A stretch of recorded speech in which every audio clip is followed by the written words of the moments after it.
Welcome to part two of curved mirrors. I'm going to walk you through a few more examples of images that form when you put an object in front of a concave mirror, so converging mirror.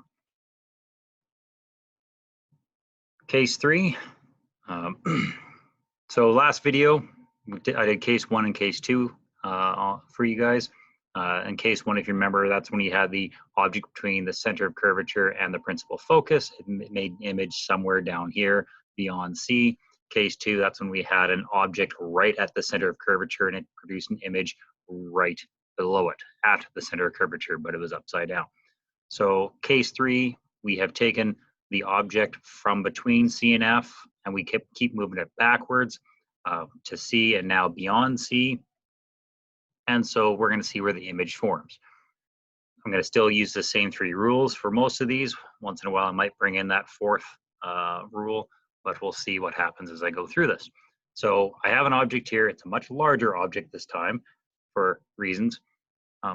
So first rule says any incident ray traveling parallel to the principal axis on the way to the mirror will pass through the principal focus upon reflection. So again, make sure you draw yourself a nice parallel line to the principal axis. So we always want to start from the very top of my object. And again, we use arrows because arrows are pretty simple and straightforward. So my object height is 15 millimeters. So that means somewhere over here at my curved mirror at 15 millimeters, I'm going to probably put a dot and then just connect the two with a ruler. So you want to make sure it is a parallel line to the principal axis. And so that's going to reflect through the principal focus. So just draw a line, make sure it goes right through the intersection of your principal focus and your principal axis. So that is rule number one. Rule number two says any light ray that travels through the principal focus on the way to the mirror is going to reflect parallel to the principal axis. So make sure you measure what that height is there. It looks like it's about 5 millimeters. And so make sure you get the exact same measurement over on the other side. If you're unlucky like me, this is slightly less than 5 millimeters, but I can't measure anything better than that. So I'm just going to call it 5 millimeters and be done with it. If that happens to you, which will happen occasionally, your lines do not exactly line up on a tick of a millimeter, you're going to have to do your best at approximating this parallel line. I'm still going to call it 5 millimeters. So anyways, draw yourself a nice parallel line. And technically where I have an intersection of two reflecting rays, I have an image formed probably there. But again, my precision is not perfect. If I'm just using two light rays, one of these might be off, so that's why we need light ray number three. As a friendly reminder, because a lot of times confusion sets in, an image only forms where the reflected rays collide. We don't care about the fact that this incident ray collides with this reflected ray. That's not where an image is going to form. Image only forms where reflected rays intersect. So the last one, as I've said in the previous video, is I always think it's the easiest one to draw. That says any light ray that travels through the center of curvature on the way to the mirror is just going to reflect back down the original path. So usually if I'm just drawing this with my pencil, I'll just draw one big long line and put an arrow at both ends. One going towards the mirror to indicate that's traveling. That's the incident light ray. And then I usually draw one moving away from the mirror, often on the other side of the object to indicate that that's the reflected light ray, because light can travel through light. After all, it does have wave properties and waves go through each other. So you draw in rule number three, or case number three, any incident ray traveling through the center of curvature is just going to reflect back along its original path. And then you have an intersection of three light rays at one single point, and it is upside down, and it is found between C and F. So the reason I made sure this object was a lot larger is because I knew that the image was going to be a lot smaller. And so therefore I accounted for that by making this really big. So when I have an object that is moving away from C, I'm going to have an image that gets smaller and form between C and F. So again, as a reminder, can I move this? I can move this. I started off with an object between, in case one, an object was between these two, C and F, and it formed an image, a much larger image way over here. I moved my object to C and it formed an image. So as I move my object away from my mirror, my image moves towards the mirror. So when I'm at C for my object, my image was at C as well. Obviously my light rays would have adjusted, but I'm just kind of showing this with my object and image pair. And of course my image was the same size when I was at C. And as I move my object further away from the mirror, my image goes towards the mirror and it gets smaller. So those are just some image characteristics to keep in mind. As you move further away from my mirror, further away beyond C, my image is going to get closer towards the mirror. As I move my object closer to the mirror, my image goes in the opposite direction. So they're going to constantly go in the opposite direction from the mirror. So image characteristics, again, my image is smaller. You can see that I measured it, but these image characteristics, again, are supposed to be qualitative. I only measured it to make sure I can draw a good parallel line, and that's usually a thing that I suggest you do. Attitude, it is inverted, so it's upside down. Location, again, I'm not measuring this specific location. That's going to come later when the math gets involved, but qualitatively, I know that when my object is beyond C, my image should form somewhere between C and F. The further away I am away from my center curvature, or from the mirror for that matter, the closer my image is going to form towards F. Okay, and type, because it can form, it forms on the same side of the mirror as the object, this would be considered a real image. I'll make sure there's a link in the YouTube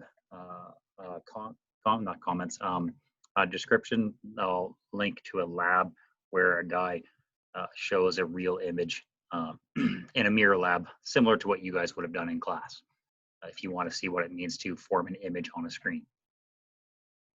Okay, case number 4. I'm going through this one a little bit quicker. If you watch the first video, I assume that you have a better idea of what's going on. Case 4, I'm going to put an object right at F. So again, I was moving my object away from the mirror, and now I'm going to just put it closer to the mirror and put it right at F. So case 4, let's start off rule number 1. Rule number 1 says any incident ray traveling parallel to the principal axis is going to reflect through the principal focus. So draw a parallel line, connect with the mirror, go through the principal focus away from the mirror. Again, I'm just sticking with the 5mm default object height, and use your arrows to indicate the path that the light is traveling. So it looks like that for rule number 1. Rule number 2 says any incident ray passing through the principal focus on the way to the mirror is going to travel parallel to the principal axis, and I'm not going to hit the mirror. Whether I go up or down, I'm not going to hit the mirror. There's nothing to hit. So once again, can't use that one. If it's not going to hit the mirror, you don't use it. So we can ignore rule number 2, or characteristic number 2. So let's stick with rule number 3, characteristic number 3. Any light ray that's passing through the center curvature is just going to reflect back down the same path. Now, obviously, we're in front of the center curvature, so technically we're drawing light as if it came from the center curvature. That's why this is dotted. But I don't really have to dot that line because, as you remember, you're basically just drawing one big long line. Any light ray that comes from the center curvature, it's just going to reflect back down the original path. So you can just draw one big long line, one arrow pointed towards the mirror. So that's the incident light ray, and then it reflects back down its original path. That's the reflected light ray. And so far as you see, these two are not intersecting. We have parallel light rays. Even if I bring in the imaginary little case number 4, which is not on there, just basically drawing a line through the vertex, I'm going to follow my case number 4. I'm going to follow my law of reflection and use my principal axis as my normal. So draw a line to the vertex, an arrow, a light ray to the vertex, measure the angle. My protractor is not big enough. So if that ever happens to you, what you can do is you can just extend your light ray out a little bit. So that's why I made that a dotted line. I just extend with my pencil. I would have just rotated my protractor and just kind of very lightly drawn that backwards. I wouldn't have made it a solid line. I would have made it a dotted line just so I can actually read the angle. And so that tells me I've got a 12-degree angle there, which means I would have made a little tick right here at 12 on the opposite side. And I would have drawn in another line to get my angle of incidence to be 12 degrees. My angle of reflection is 12 degrees. So I can actually draw that reflected ray, and not even this reflected ray actually collides. So I have no intersecting reflected rays. When that happens, I can basically just say that no image forms. So if you have 0 intersecting reflected rays, no image forms. All right. In fact, there is only going to be one case where no image forms, and that is when your object is at your principal focus. Right. So this is an infinitesimally small point, principal focus. If this was your face in front of a concave mirror, it's not that there would be zero image and you wouldn't see absolutely anything. All you'd see is a mess of colors, right, of your face. Uh, and you wouldn't see any distinctive features because your face has a width, it has a height. There's only one point that's at the principal focus where nothing will be visible. Everything else around your face would just be in a blurred, obscured mess. So technically, no real discernible image is going to form, right? And that's because there's going to be zero intersecting reflected rays. You might want to watch one of the YouTube videos for that I have in the description section. And one of the guys goes through that and shows what your face would probably look like or what the pendulum looks like when you're at the principal focus. So we just say that no image forms. So there's zero image characteristics, right? If you want, you can say the size is infinitely larger. I've seen that somewhere, but otherwise no image forms. So let's go to case number 5. So case number 5 is, as you see, the mirror has been pushed to the left of the screen. This is still my concave mirror, my principal axis. I've just moved from principal focus to between the principal focus and the vertex. So again, case number 1, I was between C and F. Case number 2, I was at C with my object. Case number 3, I was past beyond C on the left. Case number 4, I went in the opposite direction and we put the object at F, and now we're going to get closer to the mirror. Case number 5, between F and V. So we're going to draw this a little bit differently than the last 4 cases. So rule number 1, still the same. Any light ray traveling parallel to the principal axis should reflect through the principal focus. And so I'll draw it through the principal focus. Now this is a much shorter line. It's really important that you make a dot somewhere over here, 5 millimeters tall, or somewhere over there, 5 millimeters tall, and make sure that ruler touches all those points so that you can actually draw a nice parallel light ray to the principal axis. I'm going to do this one a little bit differently. I left a big space over here for a good reason. I'm going to extend that light ray to the opposite side. Spoiler alert, I'm going to have an image form over here. So that's just something that I know is going to happen.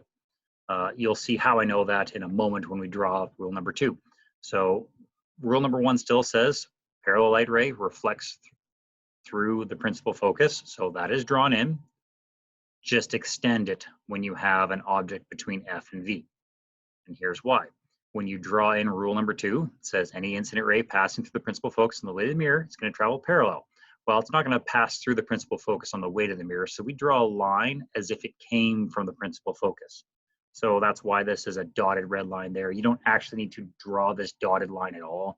That does not need to be there. I just leave it in there to make sure you are aware that this is lined up through the principal focus, right? This red line right there, it came as if it was from the principal focus, all right?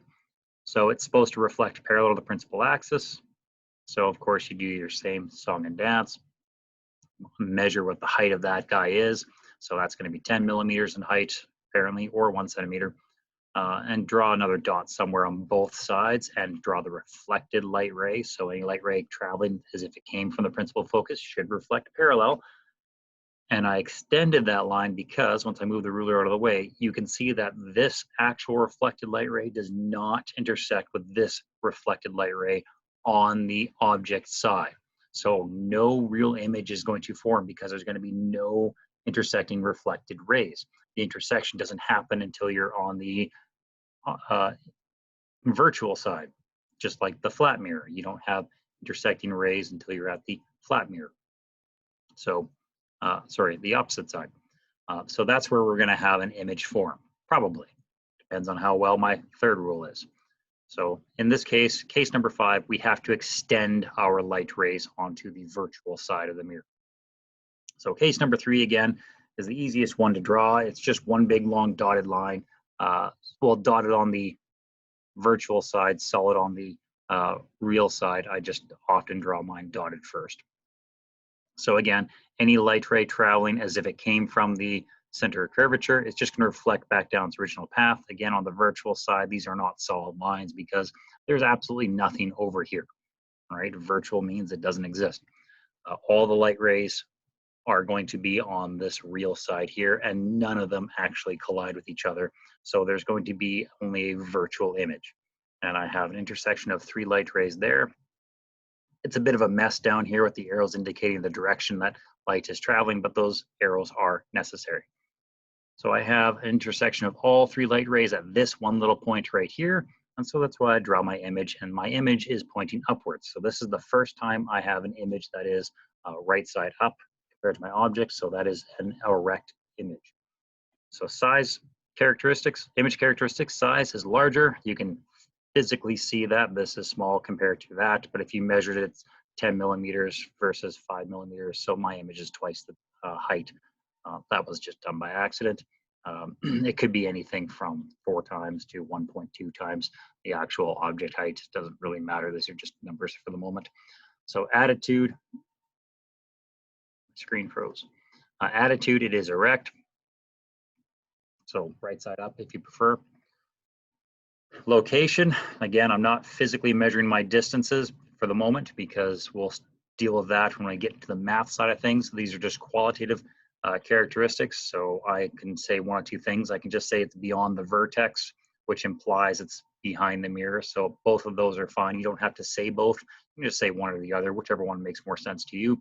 So my image is found on the other side of the mirror, and if my image is found on the other side of the mirror, that by default makes it a virtual image. This image will not form on a screen. So by definition, that means it's virtual. You need to make sure that the image can be formed on a screen.